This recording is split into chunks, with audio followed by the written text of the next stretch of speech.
अमरावती शहरातील उड्डाणपुलाचे सौंदर्यीकरण करण्यासाठी महानगरपालिकेकडून कोट्यावधी रुपयांचा खर्च करण्यात आला। उड्डाणपुलाचे पिल्लर बोलके होतील म्हणून मुंबई नागपूरच्या धर्तीवर कोट्यावधी खर्च करून सौंदर्यीकरण करून शहराची ओळख अधोरेखित करण्याचा प्रयत्न करण्यात आला। मात्र हे सौंदर्यीकरण एक महिनाही टिकू शकले नाही। विशेष म्हणजे ज्या ठिकाणी कडक मनाई करण्याचे पोस्टर लावण्यात आले त्याच पिल्लरवर महानगरपालिकेचं व्याज माफीची जाहिरात चिटकवल्यामुळे उड्डाणपुलाच्या सौंदर्यीकरणाची महानगरपालिकाच वाट लावते की काय असा प्रश्न निर्माण केला जात आहे। अमरावती महापालिका क्षेत्रात 4 उड्डाणपूल असून त्यापैकी एका पुलाचे बांधकाम अर्धवट आहे। एक पूल राजकमल चौक, दुसरा राजापेठ तर तिसरा पंचवटी चौकात आहे।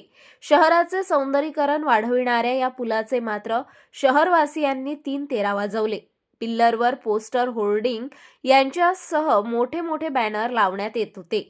त्यामुळे तत्कालीन मनपा आयुक्तांनी मुंबई नागपूरच्या धर्तीवर राजापेठ व पंचवटी चौकातील उड्डाणपुलाचे सौंदर्यीकरण करण्याचा निर्णय महानगरपालिकेने घेतला। या उड्डाणपुलाचे पिल्लर बोलके करण्याकरिता निविदा प्रक्रिया राबवली। पंचवटी चौकातील उड्डाणपुलाला वारली पेंटिंगच्या माध्यमातून रंगरोगण करण्यात आले। पंचवटी चौकातील उड्डाणपुलाला वारली पेंटिंगच्या माध्यमातून रंगरंगोटी करण्यात आली। तर राजापेठ येथील उड्डाणपुलावर राम मंदिर असल्याने रामायणातील दृश्य अधोरेखित केले।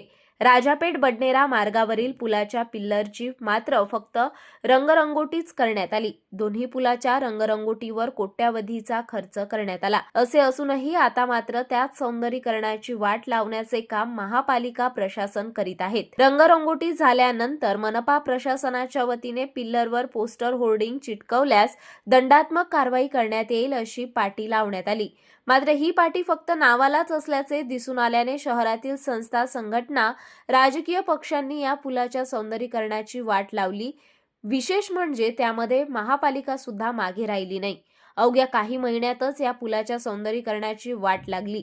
विशेष म्हणजे महापालिकेने या पिल्लरवर प्रशासकीय होर्डिंग सुद्धा लावण्यात आल्याने महापालिकेच्या कार्यप्रणालीवर प्रश्नचिन्ह निर्माण केले जात आहे। दुसऱ्या सांगे ब्रह्मज्ञान अशी स्थिती महापालिकेची असून आता कारवाई तरी मुंबई नागपूरच्या धर्तीवर करणार का असा प्रश्न विचारला जात आहे।